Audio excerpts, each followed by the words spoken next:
सुखपुर में एक बात सबको बराबर लगती थी, भूख। और भूख का सबसे फेवरेट जवाब मटन। जब भी किसी घर में मटन बनता, पूरी गली में खुशबू फैलती। मुकेश चावला इसी सुखपुर में रहता था। उसकी लारी बस एक ठेला नहीं थी, उसकी जिंदगी थी। लारी पर दो बड़े डिब्बे होते, एक में सादा चावल, दूसरा मसाला चावल। सुबह सुबह सुनीता दोनों डिब्बों के ढक्कन टाइट करती, मुकेश प्लेटें सजाता, छोटा भाई विकास पानी की बोतलें रखता। मां कमला घर की चौखट से देखती, चुप, लेकिन सब समझती। सुबह मुकेश लारी लगाते ही बोलता, चलो आज भी पेट भरेंगे। सुनीता की आंखें थकी होती पर आवाज सीधी, पेट भरेंगे ठीक, पर उधार कम करना मुकेश। जो भूखा आएगा उसे कैसे मना कर दो? मना नहीं कर रहे, बस लिमिट।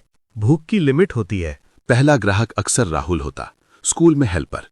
भैया आधी प्लेट। पूरी। पैसे कल। जब हो जाए तब। सुनीता पीछे से फुसफुसाती। यही आदत हमें डुबो देगी।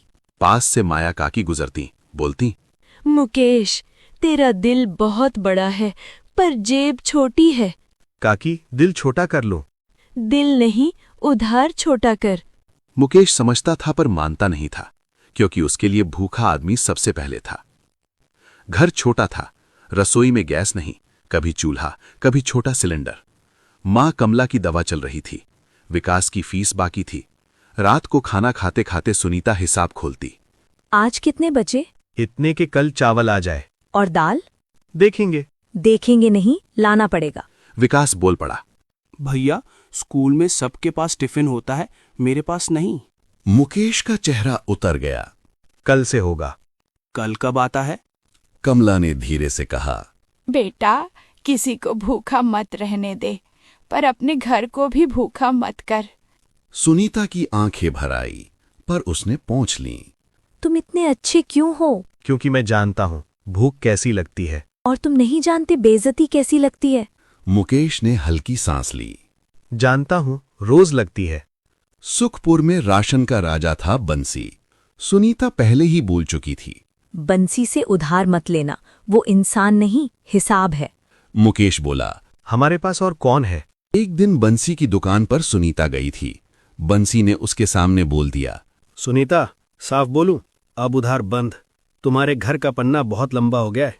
भैया थोड़े टाइम। टाइम तो हर गरीब मांगता है। दुकान में बैठे चंदू मदन हंस दिए। सुनीता चुपचाप लौट आई। घर आकर बोली, मुकेश, अब राशन रोक देंगे। मैं बात करूंगा। तुम बात नहीं, बस सह लेते हो। सहना भी तो पड़ता है।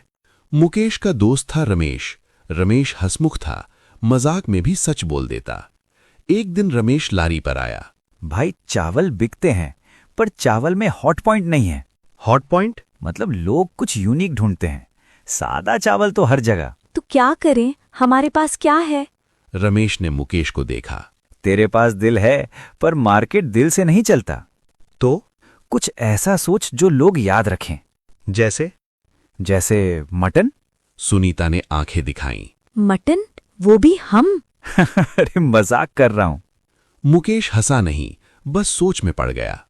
अगली सुबह मुकेश राशन लेने गया। हाथ में थैला, जेब में कुछ सिक्के, उम्मीद में थोड़ा झूठ भी कि शायद आज मान जाएंगे। बंसी की दुकान पर बंसी बैठा था, साथ में चंदू और मदन। बंसी भैया, थोड़ा चावल और दाल। पैसे? आज थोड़ा कम है, पर कम है या है ही नहीं? चंदू हंसा। मदन बोला, भाई तू गरीब नहीं, प्रोफेशनल उधारी है। मुकेश ने दब कर कहा, भैया घर में माँ बीमार है। तो मेरी दुकान को अस्पताल बना दे क्या? मैं दे दूंगा, बस। सुन, आज के बाद तू यहां मत आना। और अपनी बीवी से बोल, फ्री का राशन यहां नहीं मिलता। चंदू मदन ने जोर से ठहाका मारा। मुकेश का चेहरा सुन्न हो गया, जैसे किसी ने दिल पर थप्पड़ मारा हो। वो थैला खाली लेकर बाहर निकला। सड़क पर धूप थी, पर उसे सब कुछ ठंडा लग रहा था। उसके कान में वही आवाज गूंज रही थी, फ्री का राशन, प्रोफेशनल उधारी, मत आना। उसकी आंखें खाली थीं, कदम अपने आप चल रहे थे। बूढ़ा आदमी बैठा था, कपड़े सादे, चेहरे पर झुर्रियां, आंखें ऐसी कि सामने वाले की थकान पड़ लें। बूढ़ा आदमी बोला, बैठ जा। मुकेश ने चौंक कर देखा। मैं? हाँ, तो चेहरा बता रहा है कि अंदर कुछ टूट गया है।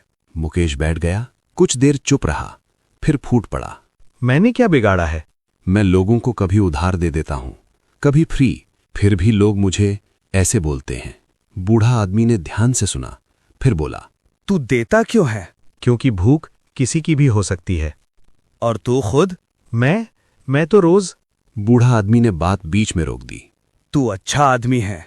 पर अच्छा आदमी अगर टूट गया तो बहुत लोगों का पेट टूटता है। मुकेश ने सिर झुका लिया। मैं करूं क्या? बूढ़ा आदमी ने अपनी थैली खोली, एक मिट्टी का पॉट निकाला, साधारण, ढक्कन पे आधा सा चांद जैसा निशान। उसने पॉट मुकेश को पकड़ाया। ये क्या है?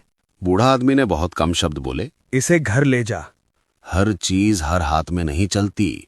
ये तभी साथ देगा जब तू वही करेगा जो तू पहले से करता आया है। मतलब अच्छा रहेगा तो अच्छा होगा। मुकेश झल्ला गया पर गुस्सा नहीं कर पाया। अब साफ बोलिए। बूढ़ा आदमी हल्का मुस्कुराया। साफ बोल दिया तो रहस्य मर जाएगा। फिर उसने एक आखिरी बात कही, मैं फिर मिलूंगा। मुकेश ने जल्दी से पूछा, आप कौन हैं? बूढ़ा आदमी खड़ा हुआ। चलो, देर हो रही है। और वो चल दिया। मुकेश ने पलट कर देखा, वो बूढ़ा आदमी कुछ कदम में ही जैसे हवा में घुल गया हो। मुकेश का हाथ पॉट पर था।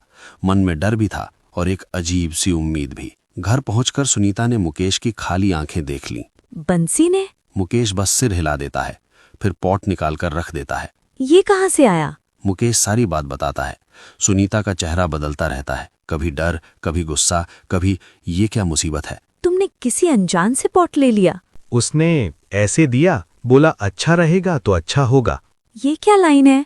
मुझे भी नहीं पता। कमला ने पॉट देखा, बस एक लाइन बोली, जिंदगी में कुछ चीजें समझ से नहीं, नीयत से चलती हैं। रमेश दोस्त भी आ गया था। उसने पॉट देखा। भाई ये तो देसी साइंस लग रही है। सुनीता ने उसे घूरा। हंसी बंद कर। रमेश ने हाथ जोड़ दिए। ठीक है ठीक है। मुकेश ने धीरे कहा, मैं कुछ सोच रहा हूं। क्या? मुकेश ने वही कहा जो कहानी की रीढ़ बनेगा। लारी पर मटन चावल। सुनीता एकदम। मटन? हम? अगर ये पॉट कुछ कर दे? सुनीता ने अपने तरीके से जमीन पर बात रखी। अगर करना है तो 7 दिन 7 मटन कर दो। मुकेश ने सुनीता को देखा। ये आइडिया तुम्हारे दिमाग में कहाँ से आया? गरीबी में आइडिया नहीं आएगा तो रोना आएगा। सुनीता अपने छोटे से ठेले के आगे खड़ी थी। आज उसके ठेले पर एक नया बोर्ड लगा था, आज है गर्मा गर्म मटन। सुनीता ने ढक्कन उठाया, भाप निकली और खुशबू फैल गई। वो मुस्कुराई और बोली, आज तो मजा आ जाएगा, बस भगवान साथ दे। तभी 2 ऑफिस वाले लड़के आते हैं। दीदी जल्दी से मटन दे दो, लेट हो रहे हैं। और हाँ, 2 रोटी भी दे देना। सुनीता चौंक गई। रोटी? भैया रोटी तो नहीं है, सिर्फ मटन है। तो चावल दे दो। चावल भी नहीं है, अभी तो सिर्फ मटन। दोनों एक दूसरे को देखते हैं अरे यार, मटन अकेला कैसे खाएं? और दोनों वापस जाने लगते हैं। भैया रुको, मैं थोड़ी ग्रेवी ज्यादा दे दूंगी, ब्रेड ले लेना पास से। लेकिन वो नहीं रुके। टाइम नहीं है दीदी। सुनीता का चेहरा उतर गया। उसने मन में कहा, सबको मटन चाहिए पर साथ में कुछ भी चाहिए, और मेरे पास कुछ भी नहीं। थोड़ी देर में एक आंटी आती हैं। बेटा मटन तो बढ़िया लग रहा है, 2 प्लेट दे दे। सुनीता खुश हो जाती है। हाँ आंटी, अभी लेती हूँ। और साथ में 4 रोटी। आंटी रोटी नहीं है। तो चावल? चावल भी नहीं है। अरे बेटा, मटन अकेला कौन खाता है, ये क्या सिस्टम है? और वो भी चली गई। सुनीता का दिल बैठ गया। उसने ढक्कन बंद किया और इधर उधर देखने लगी। ग्राहक आते, पूछते और चले जाते। एक लड़का आया। 1 प्लेट मटन। जी अभी निकालती हूँ। साथ में 2 रोटी। नहीं है। चावल। नहीं है। सलाद। वो भी नहीं। दीदी आप मटन तो बेच रही हो, पर पूरा खाना तो है ही नहीं। और वो भी चला गया। सुनीता का मन भारी हो गया। मैं मेहनत कर रही हूँ, फिर भी क्यों नहीं चल रहा? शाम तक मटन बच जाता है। सुनीता पैसे गिनती है। कम, बहुत कम। आज तो घाटा हो गया। घर पहुंचते ही उसकी बेटी पिंकी भागकर आती है। माँ आज बिक्री कैसी रही? ठीक ठाक। पिंकी माँ का चेहरा देख लेती है। माँ सच बताओ, कुछ हुआ है क्या? सुनीता थक कर बैठ जाती है। पिंकी सबको मटन चाहिए, पर सब पूछते हैं रोटी, चावल, सलाद, और मेरे पास वो कुछ भी नहीं। लोग आते हैं और वापस चले जाते हैं। पिंकी सोच में पड़ जाती है। माँ, अगर लोग साथ में रोटी और चावल मांग रहे हैं तो मतलब उनको मटन खाना है, बस मटन नहीं। पर बेटी, मैं अकेली इतना सब कैसे करूं? ठेले पर मटन बनाना ही मुश्किल होता है। माँ, आप ऐसे करो, रोटी चावल अलग अलग मत संभालो, आप एक थाली बना दो। थाली? हाँ माँ, एक सेट कर दो, 2 रोटी प्लस थोड़ा चावल प्लस मटन प्लस सलाद, और एक फिक्स रेट। लोगों को कंफ्यूजन नहीं होगा, आपको झंझट नहीं होगा। पर पैसे? लोग तो महंगा समझेंगे। माँ, शुरुआत में थोड़ा कम रेट रखो, जैसे स्पेशल मटन थाली सिर्फ 99 या 109। लोग ट्राई करेंगे, फिर आपके स्वाद से वो रोज आएंगे। सुनीता की आंखों में उम्मीद आ गई। पर बेटी, रोटी कहाँ से, चावल कैसे, इतना सब? माँ, मैं मदद करूंगी। सुबह मैं चावल डाल दूंगी कुकर में, सलाद में काट दूंगी, और रोटी हम आटा पहले से गूंद के रख देंगे, आपको बस सेकना होगा। सुनीता ने पिंकी को गले लगा लिया। अगली सुबह सुनीता जल्दी उठती है, पिंकी भी उठ जाती है। दोनों मिलकर काम बांट लेते हैं। ठेले पर सुनीता एक नया बड़ा बोर्ड लगाती है, स्पेशल मटन थाली, 2 रोटी प्लस चावल प्लस मटन प्लस सलाद, सिर्फ 99 रुपए। टाइम बचाओ, पेट भर के खाओ। पहला ग्राहक आता है। दीदी, मटन मिलेगा? हाँ भैया, मटन थाली मिलेगी। थाली में क्या क्या? 2 रोटी, थोड़ा चावल, मटन, सलाद। और रेट? सिर्फ 99। एक थाली लगा दो। सुनीता झटपट थाली पैक करती है। वाह दीदी, ये तो सही सेट है। और पैसे देकर चला जाता है। कुछ ही देर में 2 और लोग आते हैं। दीदी 2 थाली। फिर 3 लोग। दीदी 3 थाली। अब किसी ने नहीं पूछा, रोटी है, चावल है, सलाद है, सबको सब मिल रहा था। सुनीता का चेहरा खिलने लगा, उसका हाथ तेज चलने लगा, और सबसे बड़ी बात, अब ग्राहक लाइन में खड़े थे पर खुश थे। एक ऑफिस वाली लड़की आई। दीदी जल्दी करो, मीटिंग है। मैडम, थाली रेडी है, बस 1 मिनट। बस यही चाहिए था। और वो पैक लेकर भाग जाती है। धीरे धीरे खबर फैलने लगी, उस ठेले पर मटन थाली मिलती है, सस्ता भी है और पेट भर जाता है, टाइम भी बचता है। तीसरे दिन भीड़ और बढ़ गई। हे भगवान, आज तो बहुत लोग आ गए। तभी एक आदमी आया, थोड़ा घमंडी सा। दीदी मटन थोड़ा ज्यादा देना, और रोटी 4 कर देना, और चावल भी ज्यादा। सुनीता पहले घबरा गई, फिर पिंकी की बात याद आई। सेट सिस्टम मत तोड़ना, वरना फिर कंफ्यूजन होगा। भैया, थाली फिक्स है, अगर आपको एक्स्ट्रा चाहिए तो एक्स्ट्रा अलग से मिलेगा। अच्छा, कितना? एक्स्ट्रा रोटी 10 रुपए, एक्स्ट्रा चावल 15। आदमी चुप हो गया। ठीक है, एक थाली दे दो। सुनीता ने मन में कहा, सिस्टम रहेगा तो बिजनेस चलेगा। 1 हफ्ते में सुनीता का ठेला सुपर हिट हो जाता है। अब लोग आते हैं और सीधा कहते हैं, दीदी 2 मटन थाली। दीदी 4 थाली पैक। दीदी 1 थाली लेकिन तेज बनाना। सुनीता की कमाई भी बढ़ती है। और सबसे बड़ी बात, अब मटन बचता नहीं, सब खत्म। रात को घर पर सुनीता पैसे गिनती है। इस बार उसके चेहरे पर वो वाली मुस्कान थी। आज सच में अच्छी कमाई हुई। देखा माँ, कंफ्यूजन खत्म तो ग्राहक खुश।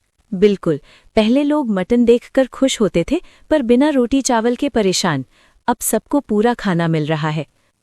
तभी पड़ोस वाली आंटी आती हैं। सुनीता, तुम्हारा ठेला तो आजकल बहुत चल रहा है। हाँ आंटी, भगवान की कृपा है। एक बात कहूँ, अब रेट बढ़ा दे। भीड़ है, लोग ले ही लेंगे। थोड़ा मटन कम कर देना, पैसा ज्यादा बच जाएगा। सुनीता एकदम शांत हो गई। आंटी, यही तो गलती लोग करते हैं। मैं ग्राहक का भरोसा नहीं तोड़ूंगी। अगर भरोसा टूट गया तो भीड़ भी खत्म। अरे थोड़ा तो चलता है। नहीं आंटी, मेरे ठेले का सबसे बड़ा मसाला मटन नहीं, ईमानदारी है। आंटी चुप हो गई और चली गई। अगले दिन एक आदमी आया। दीदी, मैं कल भी आया था, बहुत टेस्टी था। धन्यवाद भैया। दीदी, आप रोज ऐसा ही रखना। आजकल लोग पैसे के चक्कर में चीज खराब कर देते हैं। भैया, आपका भरोसा ही मेरी कमाई है। धीरे धीरे सुनीता ने थाली में एक छोटा सा ट्विस्ट भी कर दिया। कभी ऊपर से थोड़ा घी, कभी एक हरी मिर्च और प्याज, कभी नींबू का टुकड़ा। छोटी चीजें, पर ग्राहक खुश। 1 महीने बाद सुनीता का ठेला इतना चलने लगा कि वो अब रोज थाली खत्म होने से पहले एक बोर्ड लगाती, थाली खत्म। लोग बोलते, अरे दीदी कल जल्दी आना पड़ेगा। सुनीता घर आकर पिंकी से कहती है, बेटी, अगर तूने वो थाली वाला आइडिया नहीं दिया होता तो मेरा मटन तो बस बदबू बनकर रह जाता। माँ, आइडिया छोटा था पर आपकी मेहनत बड़ी है। और एक बात सीख ली मैंने, ग्राहक को सिर्फ स्वाद नहीं चाहिए, उसे सुविधा भी चाहिए।